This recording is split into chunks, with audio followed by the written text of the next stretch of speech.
Boa tarde, Renata, e a todos que estão ligados no programa Ressoar. Sim, Renata, você tem razão. Nosso Conexão Social de hoje traz um convidado muito especial.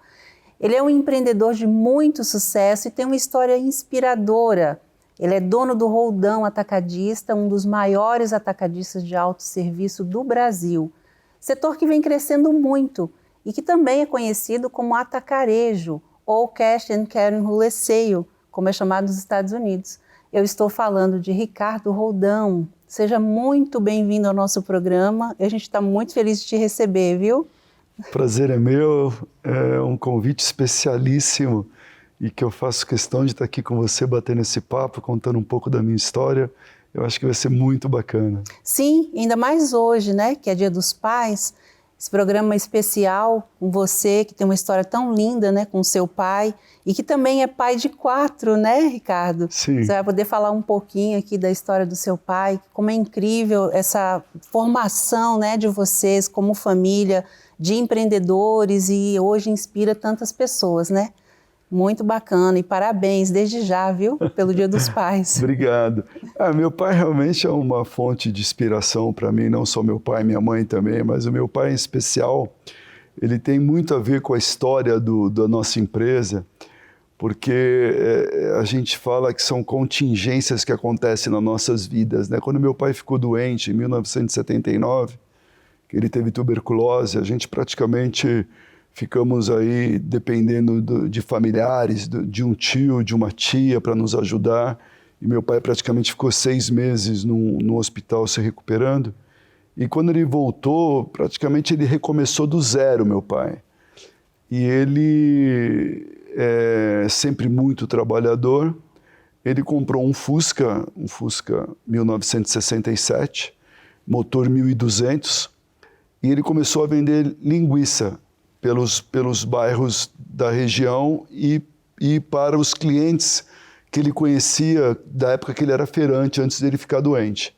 Só que tem uma história interessante que o motor do Fusca 1200 passou a não suportar mais o peso de tanto produto que ele carregava. Aí ele trocou por um azul, trocou o assoalho, reforçou o assoalho, só que o motor era 1300.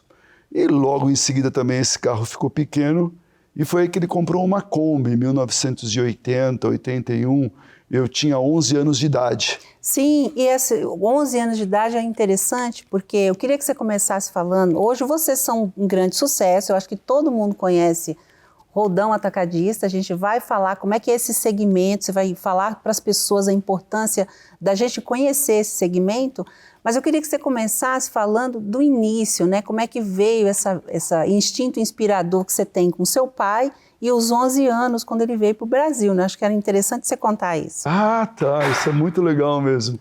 O meu pai, ele também é filho de uma família de 5 irmãos e ele foi o primeiro a ter a carta chamada entre a família dele para vir para o Brasil. E quando ele veio sozinho, também com 11 anos de idade, por coincidência.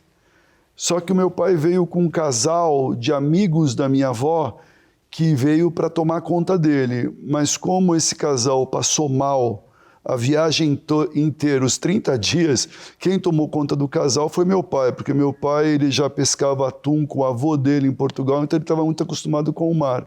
E quando meu pai chegou no Porto de Santos, o tio dele, que era para buscá-lo, confundiu a data. E ele acabou ficando 2 dias sozinho, aos 11 anos, esperando alguém vir buscá-lo. Então foi assim que começou a jornada do meu pai aqui no Brasil, com 11 anos de idade, né? Agora vocês imaginam quem é pai, hoje é Dia dos Pais, deixar um filho de 11 anos atravessar de um continente para o outro, e chegar aqui não tinha ninguém esperando ele. Então, o nosso adulto a gente já não deixa ir ali muito, né? A gente fica controlando. Hoje em São Paulo não deixa nem sair na rua, né? Sim, sim. E aí meu pai veio, obviamente, ele teve os tios, trabalhou na carvoaria de um tio dele, depois meu pai sempre teve o sangue empreendedor, né? Ele teve um primeiro emprego de motorista de ônibus, até numa companhia que era grande, era a Tusa.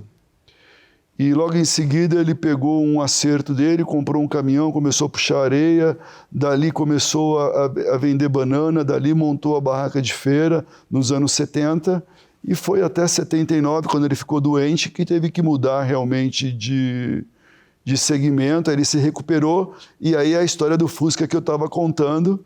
Em 1980, 81, ele comprou uma Kombi, escolheu eu, Ricardo, para começar a trabalhar com ele. Então, ele funda o Roldão praticamente em 79, vendendo linguiça. Em 80, 81 eu começo a trabalhar com ele. E para o público de casa entender como que foi essa trajetória de uma maneira bastante interessante, na década de 80 nós éramos ambulantes, era eu, meu pai e uma Kombi, até brinco que a empresa dobrou de tamanho quando meu pai me contratou. E toda a década de 80 nós éramos ambulantes. Na década de 90 eu comecei a fazer faculdade, e aí a gente se especializou e viramos distribuidores de uma loja balcão, que é aqui na Freguesia do Ó, inclusive muito perto aqui do estúdio. A história toda começa ali, Começa na Freguesia do Ó. E depois eu conto que esse prédio, onde foi o primeiro prédio nosso como empresa, hoje é o nosso instituto. Que bacana. E dali, a partir do ano 2000, em novembro de 2000, a gente abre a primeira loja do Roldão, aqui também muito pertinho, que foi esse novo modelo da época, que é o chamado, na época a gente chamava muito de atacado de autosserviço, simplesmente, e que depois, como se popularizou e acabou tomando o nome de atacarejo, que é um híbrido onde você vende tanto para pessoa física quanto para pessoa jurídica, e essa pessoa jurídica é fundamentalmente baseado em pessoas que transformam o alimento, ou seja, o empresário da pizzaria, da padaria, da lanchonete, Sim. o dogueiro. Nós temos o revendedor, que é o pequeno comércio, geralmente são supermercados, mercadinhos de 1 a 4 checkouts, ou seja, de 1 a 4 caixas. Sim. Eles se abastecem muito no nosso negócio. Nós temos também o utilizador, que é as pessoas que têm hotel, que têm igrejas, escritórios, que elas utilizam esse produto em grande escala. E, por fim, eu acho que hoje o mais importante é o consumidor final, que vem migrando muito do hiper e do super, por uma questão, obviamente, econômica, que eu posso falar mais um pouco. Sim, sim. Eu queria que você falasse como é que foi os momentos mais difíceis, né, que vocês enfrentaram lá, porque a gente sabe que não é fácil. Hoje são mais de 35 lojas, sucesso absoluto, né? Depois disso surgiram outros, né? Vieram os concorrentes, vocês se manteram firmes, tá muito bem. Mas eu queria que você falasse as dificuldades que vocês tiveram, né? Como família, os desafios mesmo. Olha, eu costumo brincar, né? Quando no começo você, praticamente, quando eu contei a história do meu pai, que ele ficou doente, basicamente a família sempre foi unida. E obviamente que a primeira dificuldade que nós tivemos, eu tinha 10 anos de idade. Então, a família, ela se une muito no começo. Isso vale muito para empresas familiares, que a história é muito parecida. As famílias, elas se unem muito para fazer esse crescimento. Só que, ao longo da jornada, obviamente que vem grandes obstáculos, grandes dificuldades. E eu gosto muito nós já tivemos vários dele, inclusive quando nós mudamos os modelos. Sempre quando a gente muda um modelo, a gente tem bastante obstáculos. Por exemplo, quando a gente saiu de ambulante para distribuidor, nós construímos uma grande distribuidora, a qual a gente ficou 4 dias sem faturar por questões do sistema. Esse foi o primeiro grande bug que o Roldão teve na sua história. Então, mudança de canal. A outra mudança de canal também que eu falei, que vai de ambulante para distribuidor, quando a gente foi virar atacadista de autosserviço, que a gente abriu a primeira loja, a mesma coisa. A gente estava com a loja pronta para abrir, demoramos 10 dias por causa de sistema também. Puxa vida. E aí, esses são os desafios. Mas o meu pai tem uma frase que eu adoro, que foi justamente num momento que ele disse isso para mim e para o meu irmão Eduardo, que a gente estava... Nossa, quando a gente sabe quando não vê a luz no final do túnel, e o meu irmão desesperado, eu muito nervoso na época, que a gente ficou esses praticamente uma semana sem faturar numa distribuidora. E meu pai falou assim, olha, deixa eu falar uma coisa para vocês. Eu não atravessei um oceano sozinho aos 11 anos de idade para temer o futuro. E vocês também não devem temer. Olha, que essa frase é tão impactante na minha vida que ali, sabe quando você parece que recebe uma injeção de adrenalina e que tudo fica mais claro, tudo fica mais óbvio e você acaba corrigindo o trajeto e acaba acertando. Através de muita resiliência, óbvio, mas é o que todo mundo deve ter na vida, que é um mentor, né? Sim. Uma pessoa a qual se espelha, uma ou duas ou três. Sim. Eu acredito muito nisso também. Sim, muito bom. Eu fico imaginando, com 11 anos, né? Tudo isso que ele passou e os problemas que a gente hoje às vezes enfrenta, e às vezes você desiste, né? Porque às vezes desistir é mais confortável, né? Mas quando você tem esse exemplo, você fala, foi muito mais difícil para ele, então a gente vai conseguir.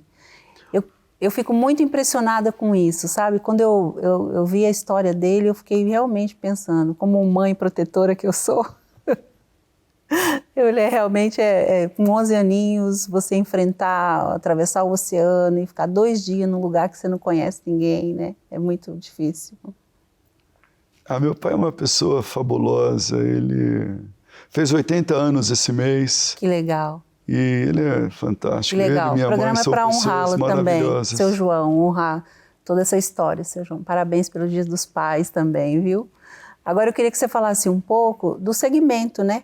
Que você já explicou um pouquinho aqui para quem que vocês trabalham, mas é um segmento que cresceu, que as pessoas hoje têm utilizado muito, né? Principalmente agora em tempos de pandemia. Eu queria que você falasse da importância dele e se todo mundo pode, né? Como é que funciona? Eu acho que o canal de alimentar no Brasil, eu acho que na pandemia, não só o atacado de autosserviço, mas como todos os canais fizeram um papel importantíssimo nessa pandemia. Se você pensar bem, só o Roldão tem 5.600 colaboradores no front, desde o começo da pandemia, que foi decretada no dia 15 de março, ou 16 de março de 2020, até hoje, todo esse pessoal está lá no front, atendendo o cliente, abrindo a loja, servindo o cliente, e não só o canal de autosserviço, mas acho que está de parabéns todos os supermercados, mini mercados, todos os canais que abastecem a população, que, na minha opinião, fez um trabalho exemplar, assim como, não vou comparar com os dos médicos, que salvou muitas vidas, mas o nosso canal de alimentação no Brasil manteve a ordem, manteve o abastecimento das famílias, e eu acho que foi fundamental, e eu acho que todo mundo está de parabéns em relação a isso.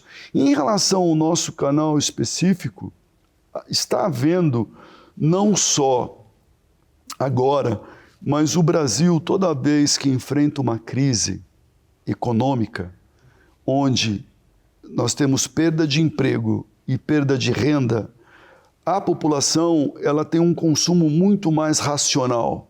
E quando o consumo ele é racional, não tem jeito, ele vai para preço. Sim. E hoje o atacado de autosserviço, o Roldão, principalmente o Roldão, né, que vende mais barato, né? Sim. Obviamente que não só o Roldão, como todos os nossos concorrentes, eles têm nós temos um custo operacional que é muito menor do que o custo operacional de um outro varejista alimentar. Com isto, esse consumidor encontra nas nossas lojas uma economia de 15% a 18% na cesta de compra. Isso é muito bom. Então, quando a gente fala de racionalidade, quando a gente fala de perda de emprego, quando a gente fala de perda de renda, a migração aumenta para o nosso canal.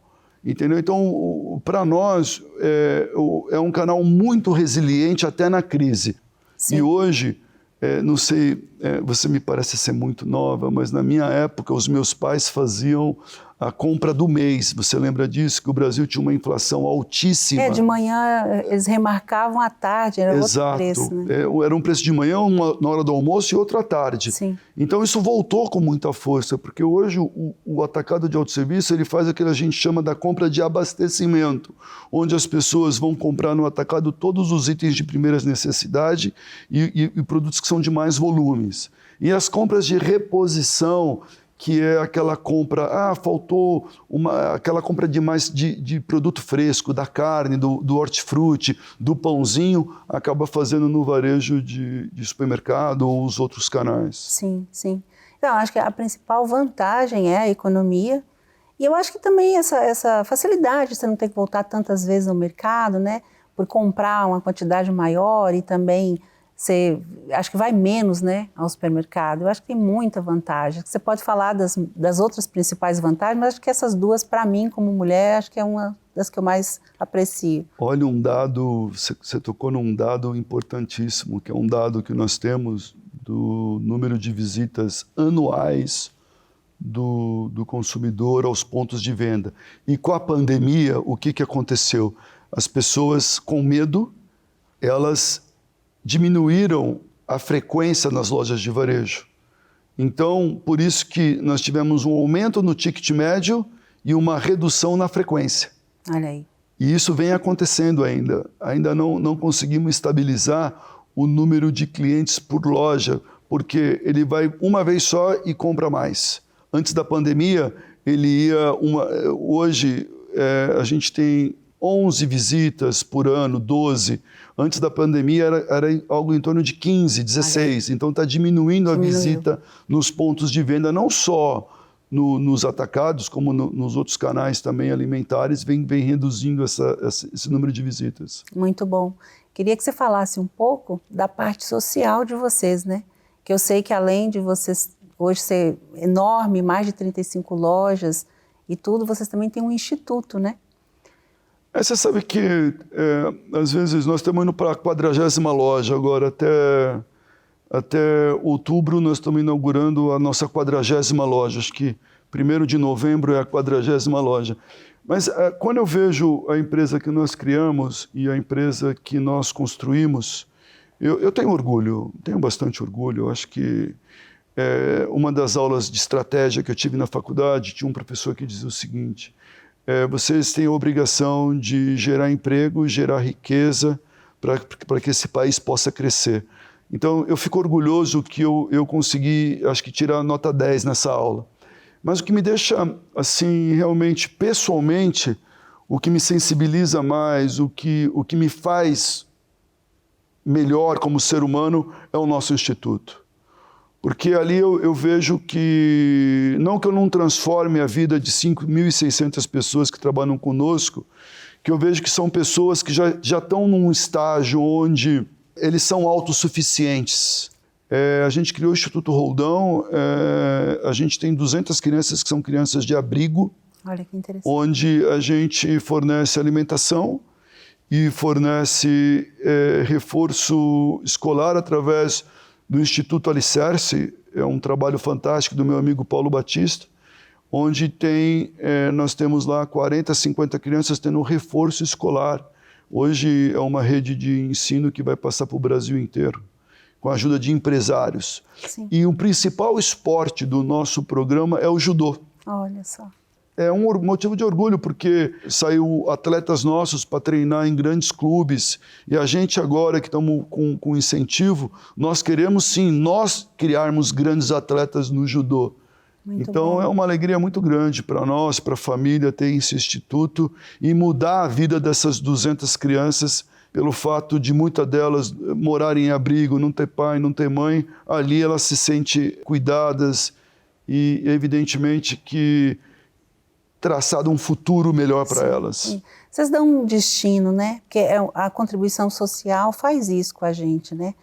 Você vê que tem pessoas hoje que é um grande sucesso porque justamente recebeu esse incentivo, né?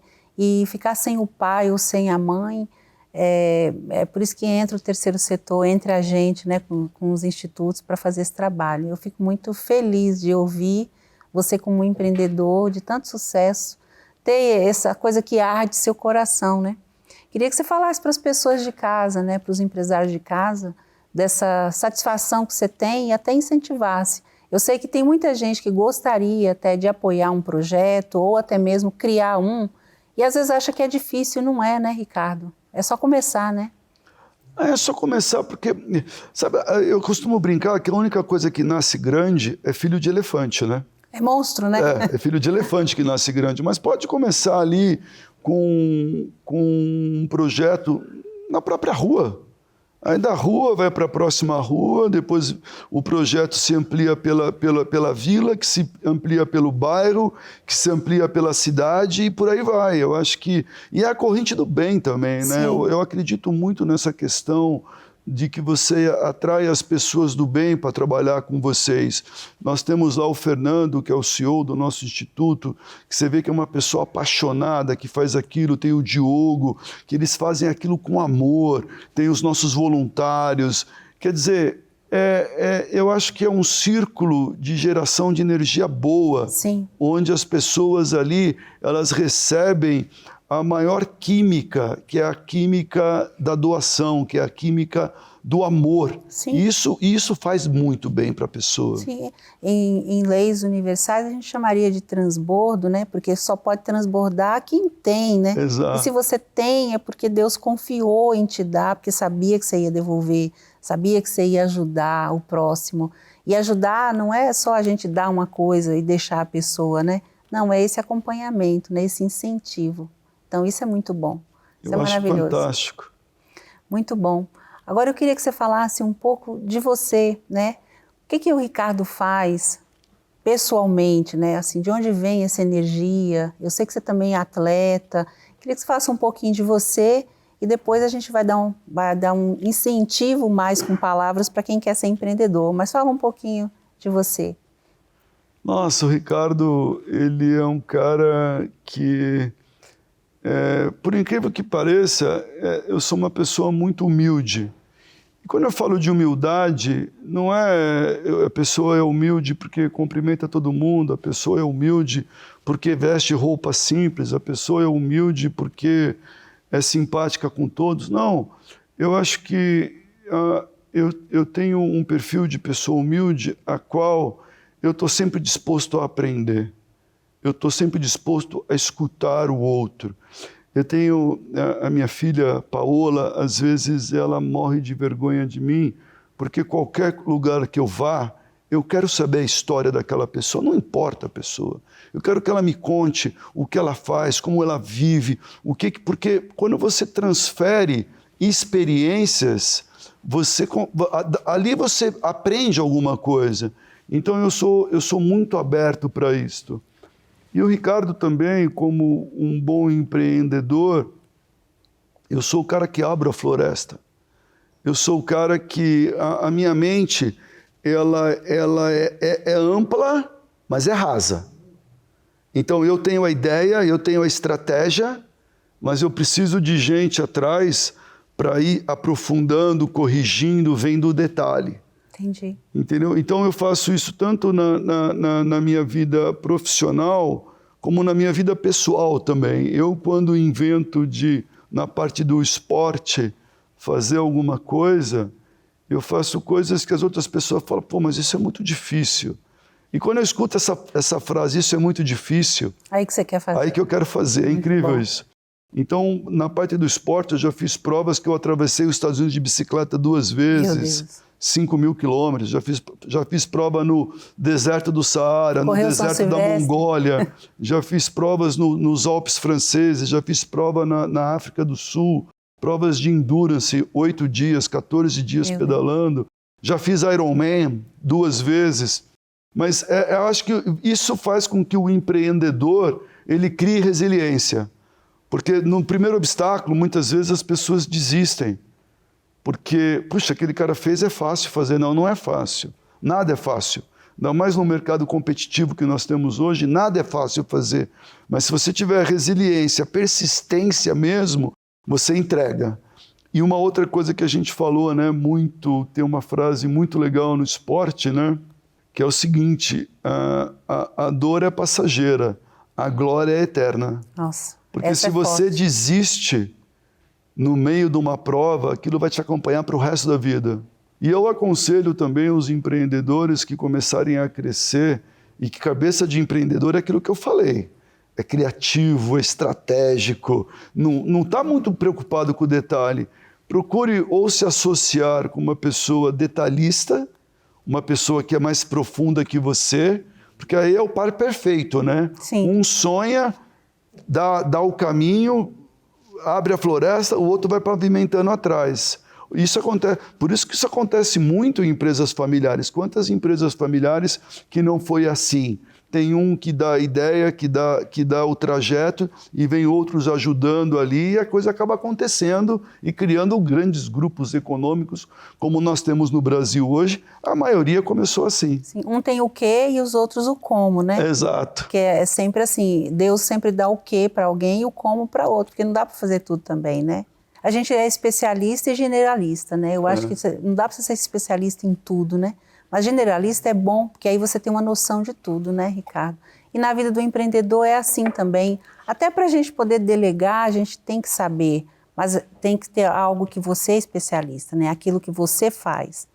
E é importante que, no estágio que nós chegamos, né, como companhia, que hoje eu sou membro do conselho, e a gente percebe que a gente tem um prazo de validade. Todo fundador, ele tem um prazo de validade. Porque ele chega num estágio, ele faz a empresa crescer, tem um momento que ele já não é mais benéfico. Porque se ele vai querer manter a mesma estratégia, se ele vai querer manter aquilo que a gente chama de feeling para tocar a empresa para ela dar o próximo salto, é aí que muitas vezes a empresa começa a declinar. Sim. Então também ter esse desprendimento, deixar um pouco o ego do lado e ter esse desprendimento, ter essa consciência de que você quer o melhor para a comunidade, você quer o melhor para a sua companhia. E talvez o melhor para a sua companhia não é você sentado lá no comando. Sim, é treinar pessoas também. Treinar pessoas, verificar quem são as pessoas corretas e ficar ali como realmente um conselheiro, acompanhar, ajudar o pessoal da gestão. Sim. E eu acho que nós... Você está nessa fase, né? Nós estamos nessa fase, não só no Roldão, mas como outras empresas do nosso grupo, que nós estamos nessa fase eu nem chamo fase de profissionalização, porque eu considero que a nossa empresa já é profissionalizada há muito tempo, mas é essa fase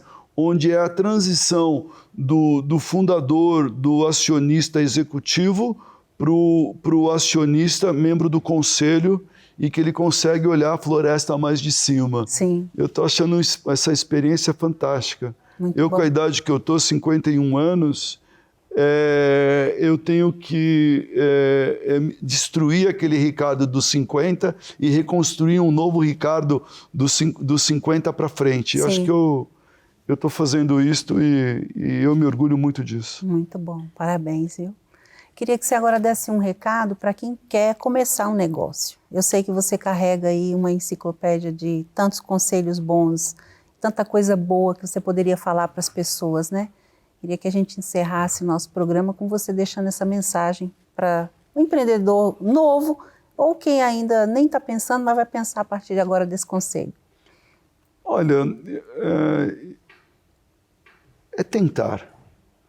E é o que eu falei, é começar, porque o empreendedorismo é algo que está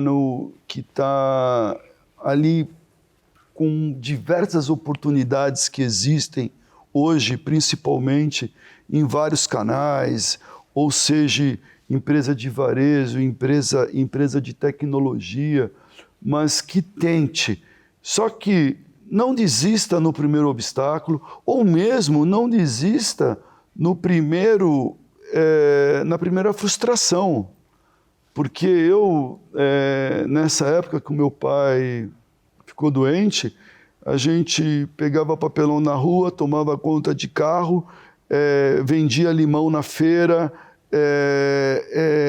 até no circo eu trabalhei, incrível, né? Agora que eu estou lembrando. Sabe aquelas pessoas que tem o tabuleirozinho no circo? A gente pagava para a moça deixar a gente entrar para vender no circo. Aí comprava e vendia. Eu tive prejuízo nessa época. Eu quase desisti de ser comerciante. Mas, enfim, eu acho que estude bem, tenha um foco principal, se dedique a esse foco, ache um nicho e eu tenho certeza que você tem 50% de ter chance de sucesso. E se não tiver, continue tentando, porque sempre a gente acerta. Sim, muito bom mesmo. Bom, está chegando ao final nossa entrevista, mas fica o convite para voltar, para a gente continuar falando. Quem sabe quando você tiver os seus projetos dos 50 para frente.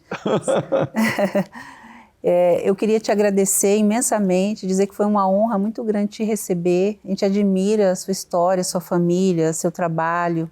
E foi muito bom você vir aqui fazer história com a gente aqui no Ressoar, ainda mais hoje, no Dia dos Pais, né? Ah, linda, Queria te linda. desejar Feliz Dia dos Pais novamente, para o seu pai também. Se você quiser mandar um recado para ele também, fica à vontade, viu? E muito obrigada por estar aqui.